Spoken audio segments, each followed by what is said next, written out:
Halo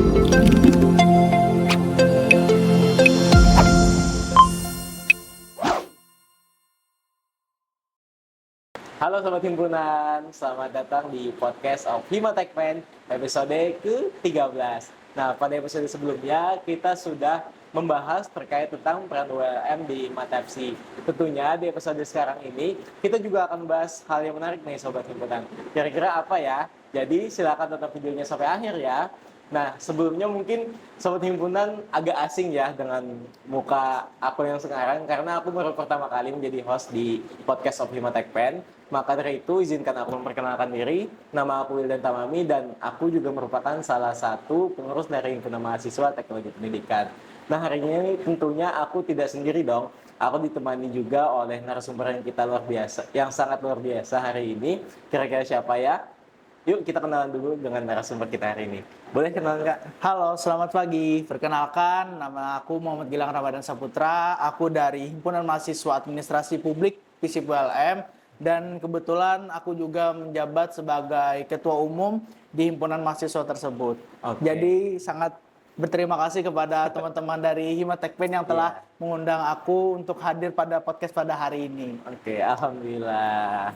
Kak Gilang ya, dari FISIP nih teman-teman, jauh-jauh dari FISIP. Kami juga mengucapkan terima kasih banyak sudah bisa memenuhi undangan kami untuk berhadir di podcast of Hima Techman kali ini. Nah, Kak Gilang, kira-kira hal yang akan kita bahas hari ini itu akan berkaitan dengan Tridharma perguruan tinggi.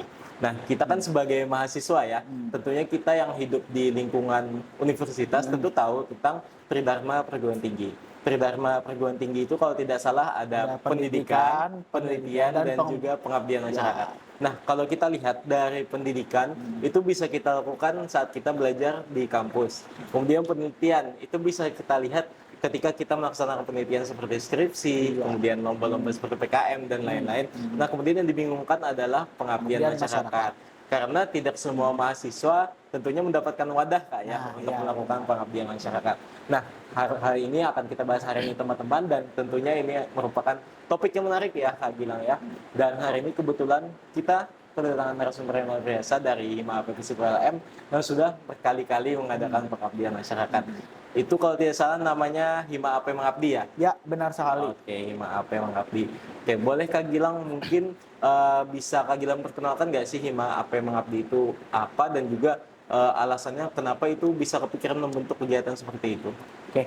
Nah, di Himpunan Mahasiswa Administrasi Publik itu sendiri kan kami ada beberapa departemen nih. Ya. Dan di bawah departemen pun ada divisi. Nah, salah satu divisi yang ada di himpunan kami itu kan ada yang namanya divisi sosial masyarakat. Oke. Nah, di dalam divisi sosial masyarakat nih kami ada program kerja yang memang khusus ke pengabdian masyarakat itu sendiri. Oke. Nah, lalu dari program kerja ini kami ada yang namanya Hima AP Mengabdi nih. Jadi Hima AP Mengabdi ini adalah sebuah program kerja yang memang berlandaskan Tridharma perguruan tinggi, yaitu pengabdian masyarakat. Nah, yang mana kami bukan hanya dari pengurus Hima AP aja nih yang turun ke masyarakat untuk pengabdian, tapi juga kami mengajak mahasiswa administrasi publik untuk bisa mengikuti kegiatan Hima AP Mengabdi ini. Nah, lalu untuk terbentuknya Hima AP Mengabdi itu sendiri itu sudah lama. Jadi kami melanjutkan lagi program kerja turunan dari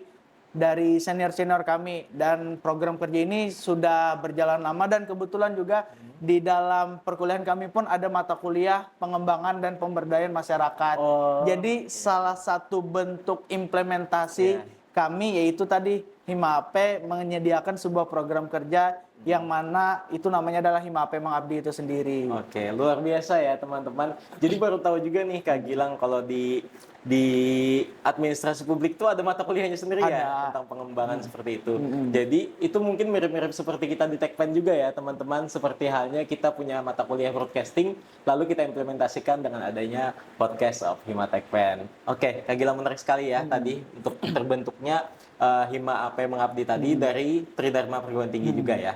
Oke, selanjutnya kira-kira itu yang ikut kegiatan Hima AP Mengabdi itu apakah semuanya itu mahasiswa dari administrasi publik atau kiranya mahasiswa lain yang ada di FISIP boleh ikut kegiatan tersebut? Nah, kalau untuk khusus Hima AP Mengabdi Jadi kami itu panitianya berasal dari mahasiswa administrasi publik itu sendiri, baik itu pengurus aktif himpunan mahasiswa ataupun pengurus pasif yang bukan masuk ke dalam struktur kepengurusan kami. Jadi tapi juga kami bukan hanya mengajak mahasiswa, kami juga mengajak dosen-dosen kami pun untuk terlibat dalam kegiatan Hima AP Mengabdi itu sendiri. Dan kebetulan kami kemarin kegiatan kami ketika di daerah Batola, kami mengajak dosen kami ini untuk saling kerjasama. Beliau mengisi kegiatan di kami menyediakan tempatnya untuk beliau melakukan sosialisasi tersebut. Jadi ada keterlibatan antara dosen kami dan juga mahasiswa yang bukan pengurus himpunan mahasiswa administrasi publik itu sendiri. Oke, teman-teman bisa kita simpulkan ya. Tadi tidak hanya mahasiswa yang terlibat, akan tetapi juga dari kalangan dosen ya? Ya, Oke, luar biasa sekali ya teman-teman untuk Hima AP Mengabdi. Nah, kira-kira menurut Kak Gilang, kenapa sih seorang mahasiswa itu harus melakukan pengabdian? Kira-kira apa alasan utama dan apa keuntungan utama dari kita melakukan pengabdian itu? Nah, kalau menurut saya pribadi sih, kenapa mahasiswa harus melakukan pengabdian masyarakat? Karena selain kita mengimplementasikan Tridharma perguruan tinggi tadi, karena selain itu juga kita sebagai mahasiswa kan sebagai agen perubahan gitu, yang mana kita bukan hanya belajar di perguruan tinggi, tapi kita juga belajar bagaimana ketika kita setelah menyelesaikan kuliah kita kembali lagi ke masyarakat, bagaimana kita mengabdikan diri kepada masyarakat, bagaimana kita mengabdikan diri kepada lingkungan kita sekitar, di lingkungan daerah kita sekitar, seperti itu. Makanya bagi saya pribadi, kenapa mahasiswa harus mengikuti pengabdian masyarakat? Ya, inilah sebagai akhir dari kita anak kuliahan. Yang mana kita mengabdikan diri lagi kepada masyarakat kita seperti itu. Entah itu masyarakat di tempat kita tinggal ataupun masyarakat daerah lain yang perlu kita bantu seperti itu. Karena kan ada beberapa masyarakat desa yang masih tertinggal seperti itu. Nah, itulah kenapa mahasiswa ini harus aktif lah dalam mengikuti kegiatan pengabdian masyarakat, karena sebagai bentuk wujud nyata kita dalam mengimplementasikan Tridharma perguruan tinggi juga. Oke, luar biasa ya teman-teman. Kak Gilang, aku pernah nih mendengar sebuah istilah di mana kenapa kita kuliah itu cuma punya 4 SKS, karena 96 lainnya kita belajar di luar sana. Jadi ibaratnya kita hanya belajar sedikit di kuliah, akan tetapi banyak hal bisa kita pelajari di luar sana, entah itu dari organisasi, kemudian dari masyarakat nyata dan lain-lain. Dan tentu sebagai mahasiswa kita kembali lagi ya mengingat ranah kita sebagai sebagai warga juga di sebuah masyarakat. Nah, mungkin selanjutnya kira-kira untuk kegiatan Hima AP Mengabdi kemarin nih, nah kira-kira itu kegiatan apa saja sih yang kalian lakukan di Hima AP? Di desa tersebut. Ya, di desa. Untuk kegiatan Hima AP Mengabdi itu sendiri, berhubung kami kan bukan basicnya di pendidikan, kami kan basicnya di ilmu sosial dan ilmu politik. Jadi kami yang pasti menyesuaikan dulu nih dengan ranah keilmuan kami. Nah, berhubung di program studi kami kan ada juga yang namanya mata kuliah Community Development and Empowerment, yaitu pengembangan dan pemberdayaan masyarakat. Jadi kami menyesuaikan nih, kira-kira apakah bisa nih teori-teori ilmu yang kami dapatkan semasa perkuliahan kami praktikkan di lapangannya nanti. Nah, maka dari itu dalam ilmu kami pun ada yang namanya ketika hendak melakukan pengabdian masyarakat, kita harus tahu dulu nih apa sih keresahan-keresahan yang ada di masyarakat tersebut. Jadi ketika ada keresahan, misalkan kami di tempat kami itu kan keresahan dari masyarakat itu adalah potensi yang ada di sana itu berupa perikanan ada, tapi belum maksimal dalam hal pengelolaannya, dalam hal pemasarannya, apa segala macam.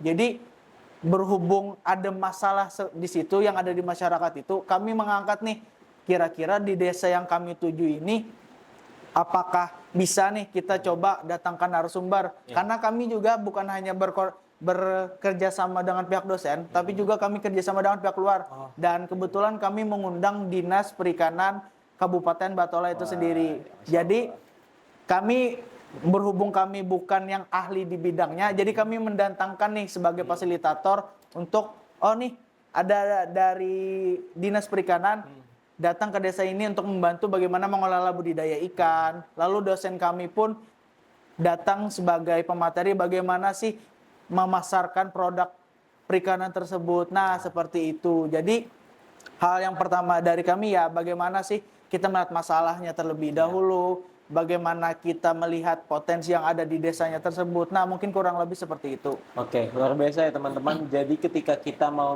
melaksanakan sebuah pengabdian masyarakat, maka tentu yang perlu dilihat pertama kali adalah masalah apa yang terjadi di lingkungan tersebut. Dan juga potensinya. Iya, betul. Jadi masalah dan potensi itu adalah hal yang perlu kita lihat untuk pertama kali. Kemudian peran kita sebagai himpunan, kita bisa juga seperti yang kakak katakan tadi sebagai fasilitator ya, Ya, untuk fasilitator.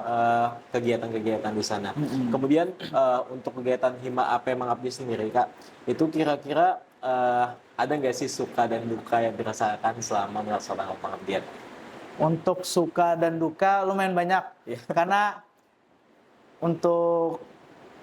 kan kami kan kegiatan untuk Hima AP Mengabdi itu kan tidak selama KKN yang berbulan-bulan. Iya. Jadi kami hanya sekitar 6 sampai 7 hari saja. Dan walaupun kegiatannya hanya 6 sampai 7 hari, tapi jujur untuk persiapan kami lebih dari 2 bulan. Wah, Masya Allah. Tahun kemarin pun kami persiapan hampir 4 bulan.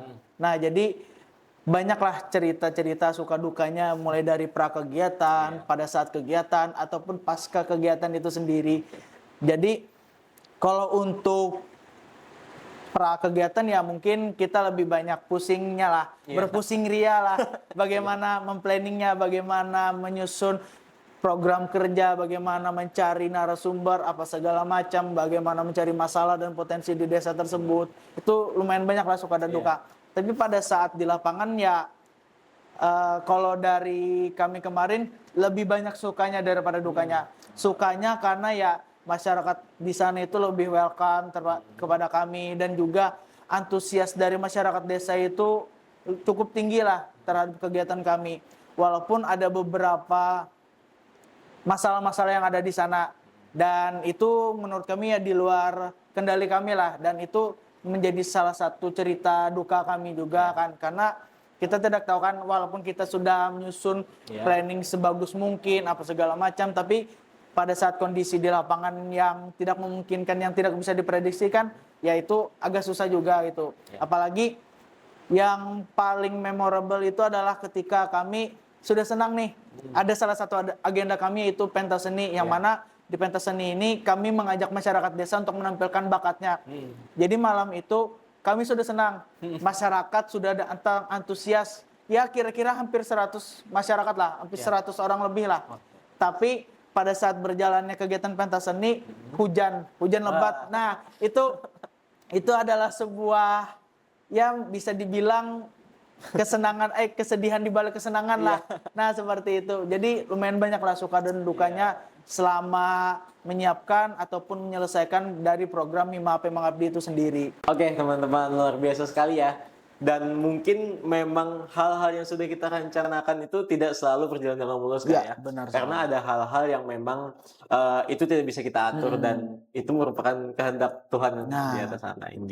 Nah, kemudian kira-kira ini kan Hima AP Mengabdi ini kan sudah terlaksana beberapa tahun nggak ya? Rutin nggak ya? Bahkan Rutin. ada akun Instagramnya sendiri Ya, ya. benar. Nah, itu kira-kira setiap tahun itu desa yang didatangi itu beda-beda.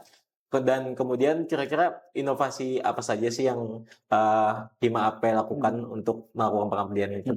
Nah, kalau untuk setiap tahunnya kami sejauh yang saya ingat hampir entah setahun atau 2 tahun itu pasti ganti desa. Kenapa ganti desa?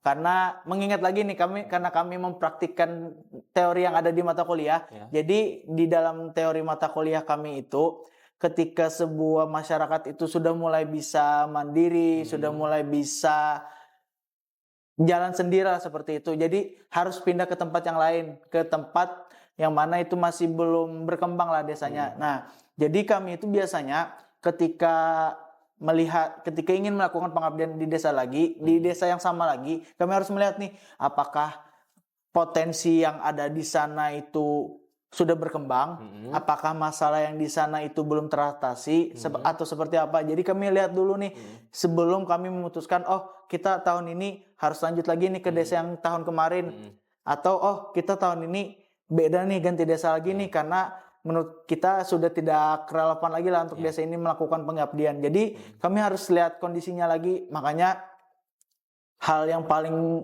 krusial itu pada saat ingin melakukan pengabdian ya perencanaan lah.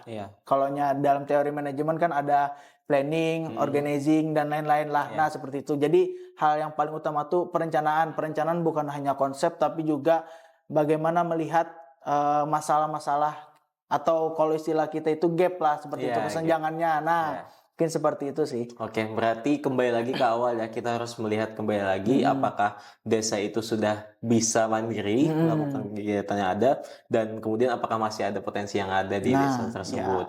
Oke, Kak Gilang nih, tidak terasa kita sudah memasuki sesi akhir ya teman-teman. Nah, jadi mungkin dari Kak Gilang nih untuk teman-teman sobat himpunan-himpunan yang lain juga, kira-kira ada nggak sih tips dan juga trik untuk kita para mahasiswa agar bisa melakukan sebuah pengabdian yang baik lah ya. Nah mungkin. Oke, kalau untuk tips and trick ini cukup panjang nih, karena kami basicnya ada ilmu manajemen juga. Jadi harus yang pertama itu menurut kami harus terapkan teori POAC. Yaitu yang pertama P itu planning, yang bagaimana kita merencanakan, bagaimana kita menyusun setiap konsep, setiap hal apapun yang berkaitan dengan dengan perencanaan untuk melakukan pengabdian masyarakat. Lalu yang kedua yaitu O, organizing, yang bagaimana kita mengorganisir atau bagaimana kita mengelola agar dari apa yang telah kita rencanakan itu bisa berjalan sesuai dengan apa yang kita rencanakan. Lalu yang ketiga itu ada actuating, atau kita percuma nih kita telah merencanakan mengelola segala macam manajemen tapi tidak kita beraksi gitu. Nah, tidak ada aksinya, percuma kita menyiapkan planning tapi tidak ada actuating gitu. Nah, makanya perlulah ketika perencanaan itu telah disiapkan apa segala macam, baru kita melakukan aktualisasi dalam hal yang ada yang telah kita rencanakan tersebut. Dan yang terakhir, ketika kita telah melaksanakan apa yang telah kita rencanakan, itu kita perlu mengkontrol bagaimana kita agar nih apa yang telah kita rencanakan, apa yang telah kita kelola, apa yang telah kita jalankan itu sesuai dengan apa yang kita inginkan. Jadi kalau dari kami ya menerapkanlah prinsip manajemen itu POAC. Lalu dari kami juga, kalau dari saya pribadi, hal yang paling pertama itu adalah kita cari dulu masalah dan juga potensi yang ada di desa tersebut. Sekedar background juga, kami melakukan pengabdian di desa itu, kami mencari data dari dinas terkait yang ada di Batola tersebut. Kira-kira dinas, saya lupa apa namanya. Pokoknya dinas yang berkaitan dengan desa tertinggal. Nah, jadi kami cari data nih. Di daerah mana yang di Batola desanya itu cukup tertinggal, tapi juga ada potensi yang ada di desa tersebut. Lalu dapatlah kami desa yang namanya Anjir Serapat Muara. Nah, jadi desa ini cukup tertinggal dari desa-desa yang ada di sebelahnya, tapi juga ada potensi yang ada di dalam desa tersebut. Nah, yaitu berupa perikanan itu sendiri. Nah, makanya dari kami kami ini mencoba ke sana, apakah kira-kira bisa melakukan pengabdian yang ada di sana? Apakah pihak aparat desanya mau nih ada kegiatan mahasiswa untuk melakukan di desa tersebut? Dan alhamdulillah dari aparat desa pun cukup welcome juga terhadap kami. Nah, mungkin seperti itu. Jadi kalau tips and trick dari saya ya terapkanlah prinsip dari POAC itu sendiri, yaitu planning, organizing, activating, dan juga controlling. Karena hal seperti itulah, walaupun kita tidak tahu di lapangannya seperti apa, setidaknya pada saat perencanaan dan pada saat ingin melaksanakan kegiatan pun sudah terstruktur seperti itu. Karena kalau tidak terstruktur, ya agak tidak sesuai harapan kita lah. Kalau tidak terstruktur nih, agak berantakan. Gamblang.